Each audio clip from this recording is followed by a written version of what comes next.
ready for this? 'Cause I know Voices of Victory Podcast Show. Voices of Victory. Voices of Victory. Voices of Victory. Voices of Victory Podcast Show. It's now time for the Voices of Victory Podcast Show. Ladies and gentlemen, it's Mario Delia. Welcome back to another episode of Voices of Victory, where we tackle the mindsets, strategies, and stories that empower us to move forward and win in life, as well as leading others. When I use the word moving the needle today, moving the needle is kind of like a Geiger counter where the needle is moving and we're just trying to move it a little bit with a little bit of energy. And today is about moving the needle because fear is temporary and regret lives forever. It lives forever. And I'm your host, Mario DeLeone, and we're going to dive into this juicy topic right here, right now, on this show. Now, moving the needle is not just about achieving goals. I'm going to say some things that might create some disagreement today, but I'm also going to express the reason why towards the end. This is not just about achieving goals. It's not just about that. It's about the small, consistent adjustments that can completely transform your life over time. The big leaps aren't always sustainable, but the small steps are very valuable. And when I say moving the needle is valuable, for people that have depression and anxiety, moving the needle is the way to go. Unless they're feeling more courageous to take a larger step, then go for it. Good for you. Awesome. I won't stop you. But the manageable, effective steps, the small steps, could actually impact those people with depression and anxiety. And those small steps may help you to avoid triggering those internal flags, the internal self-sabotage mechanism called fear. So grab your coffee, settle in, because we're going to have a little bit of exploring in regards to how we can move our needle and why, if we move it just a little bit each day, how it can help us conquer fear and avoid that regret that comes with inaction. Because when there's inaction, chances are you may regret not taking the chance. Fear is indeed temporary. And I want to bring this to the table that it sticks around forever. Its ugly face will pop up in your life more than once. So think about it. It's that fleeting storm. It comes and goes and it rages, but eventually it passes. Regret, on the other hand, is like a tattoo. It's right across your brain and it's smeared on your soul. It's that constant whisper in the back of your mind with the negative self-talk of what if and why didn't I? And that can haunt us for years to come, for the rest of our life. When fear shows up, it appears when we're thinking about making big changes or maybe taking some kind of risk. That's when it comes, doesn't it? The fear of failure, the very fear of judgment, the fear of actually not being enough, the fear of appearing a certain way. We talk about that in a lot of our podcasts about impression management, how texting relates to managing your impressions with people. That's for another show. But fear only has as much power as you supply it. You do not have to face it by making monumental, Herculean, terrifying changes all at once. Doesn't have to be that way. You can chip away at it by moving the needle just a little bit. That Geiger counter of energy, just moving the needle a little bit, just a little bit each day. For people that have anxiety and depression, that is paramount. That is a superpower to adjust things a little bit each day. Because small adjustments work. They work with a human mind that has a lot of resistance. And if you're a person that doesn't have a lot of resistance and you can jump an entire staircase, go for it. I won't stop you. But some people have to take small steps. Why do they work? Because our subconscious mind, the deeper emotional part of who we are, will throw up red flags. It's the part of us that hates change and throws resistance. It doesn't throw up that many red flags when you take tiny steps instead of these giant Herculean tasks. Let me give you an example. Imagine you wake up at 5 a.m. You're like, tomorrow, it's the new year. And I'm starting tomorrow. I'm going to wake up in the morning. And you know what? I'm going to wake up at 5 a.m. and I'm going to run 5 miles. And I'm only going to eat kale for the whole entire day. And I'm going to meditate for an hour straight, even though I've never done it before. Your subconscious mind, it goes into full-scale panic mode. It's too much, too fast. And if you're the one that can do it, great, knock yourself out. I will not hold you back. And I will clap my hands when you do. Good for you. This is for people that have a lot of internal emotional resistance. That is my audience here today for this particular topic. Resistance builds, and before you know it, you'll be back on the couch, possibly binge watching, or possibly binge eating. And I hope you don't, for your own health, mental health, and physical health. But what if you started smaller? What if you decided to just drink 1 extra glass of water a day? Or take a 10-minute walk for your mental health? Or swap out that one unhealthy snack for some broccoli or something else that's preferable? These small steps are beautiful.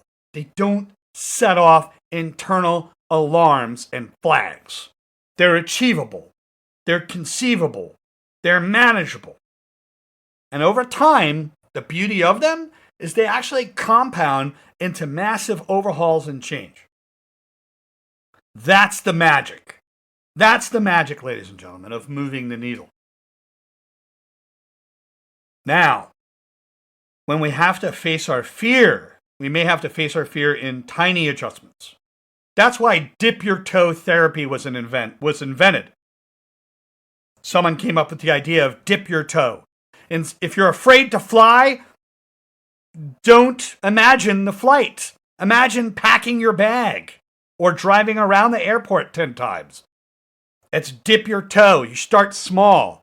With fears, you start small. You move the needle towards your fears a little bit each day. And fears often feel huge because we imagine and project them to be worse than they are sometimes.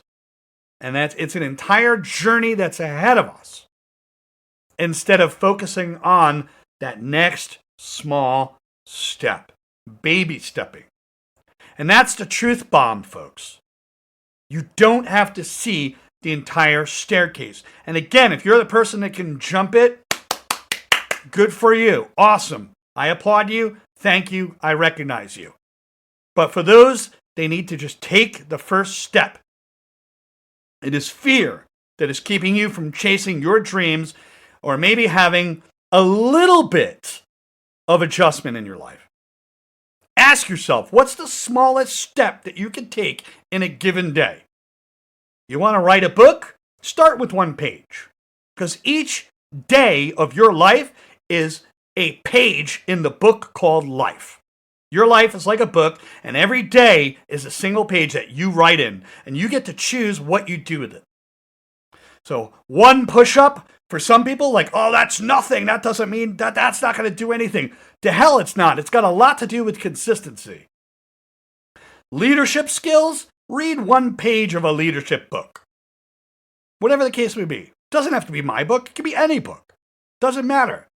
These small actions are fear's worst enemy because they don't give it enough fuel to go. And once you take that first step, you start rolling the ball of action towards momentum.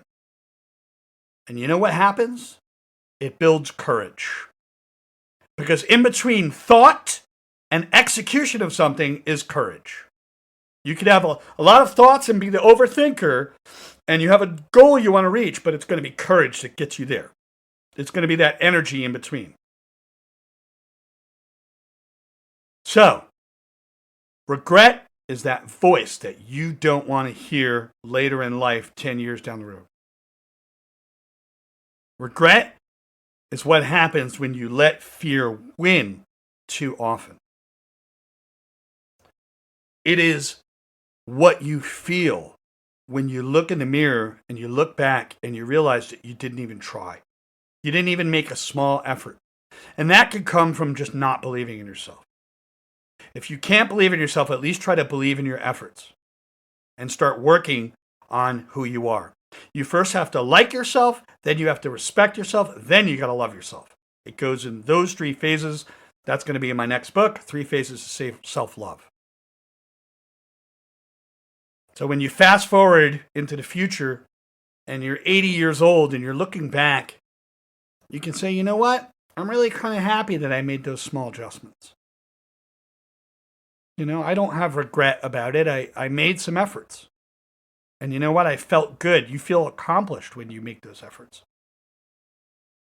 Instead of looking at the risks you wish you had taken. We have to come back to the present and realize that you control what things mean to you. And you can still make those moves today. Remember, every day is a page in your book called life. And you choose to write in it how you wish. And it starts by moving the needle just a little bit. So, there are some simple ways to move the needle. And they call them micro goals, micro habits, micro behaviors, even small behaviors. Instead of saying, I want to lose 30 pounds, that's great for a long-term goal, but maybe burn some calories today, right? Have the larger goal, think big, work small. You aim to drink that 1 extra glass of water today, or maybe a half a glass for that matter. Celebrate those small wins. Pat yourself on the back. It's part of liking who you are. We have the tendency to like everybody on social media, but we need to like ourselves because every tiny little victory is going to matter. Recognize it, celebrate it, make it a part of your DNA and build on it. Track your progress. They've proven scientifically again and again that using a piece of technology that tracks your progress will actually yield favorable results. Whether you do it in a book with a pen or whether you get a smartwatch, it doesn't matter. Track your stuff. Limit your distractions. Protect your mind from distractions and focus on what truly matters. Because you're going to get a lot of distractions. And moving the needle is not about perfection. Get rid of that. You are growing, shaping, and changing. You are a constant. You are a verb. You are not finished, you are not fixed, and you're not complete. And perfect is not a plateau that you can stand on. Because human nature is in a constant state of flux, and perfection is a moving target that does not coincide with human nature. It doesn't mean you can't achieve. It doesn't mean you can't get the gold medal. It doesn't mean you can't succeed. But if you think that you can be perfect, you have another thing coming. And my brand new book, Leader Up, is now available on Amazon, and it's packed with insights for leadership. That's only if you desire. If you desire to be a leader, great. If you don't, that's okay too. There's strategies in there to help you on your leadership role. It's really for people that are on their first leadership role ever, like they've never had, they're stepping into leadership for the first time. And that's okay. It may not be for everybody. And it's not. It's not. I'm not for everybody. And I'm okay with that. I can live with that. And if you are leading for the first time, you are going to be refining. Refinement is the tool against perfection.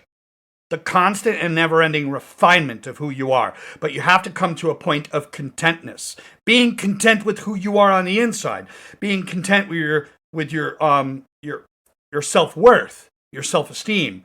That doesn't mean content with your results. You could always aim for precision and accuracy and work towards your goal. That's okay. But we have to be very careful of the results that we attach to our self-esteem. Because as a screenwriter, when I used to get negative feedback from people, I used to say, wow, I must be a really bad writer because I received criticism. Not realizing that criticism, when you attach it to your self-esteem, you destroy yourself. Because the feedback was there for me to go back to my writing and refine it once again, rather than attach it to my self-worth and self-esteem as to who I am. It's the caustic mistake and error. Your future self will thank you. So please make sure you subscribe to this, share it with somebody that needs to hear this. Until next time, stay victorious, and remember, leadership is love, strength, and boundaries. Stand in your power, stand in your strength, and understand that leadership is that very interpersonal relationship between you and the collective, and how you manage that relationship, how you communicate to yourself and how you communicate to the collective, how you perceive yourself and how you could actually be perceived from the collective as well. So it goes hand in hand. And if you want to know more about that, feel free to listen to my Castle podcast, The Castle Concept. That's all for today. Thank you again, and feel free to share. Much love. Thanks for listening, and take care.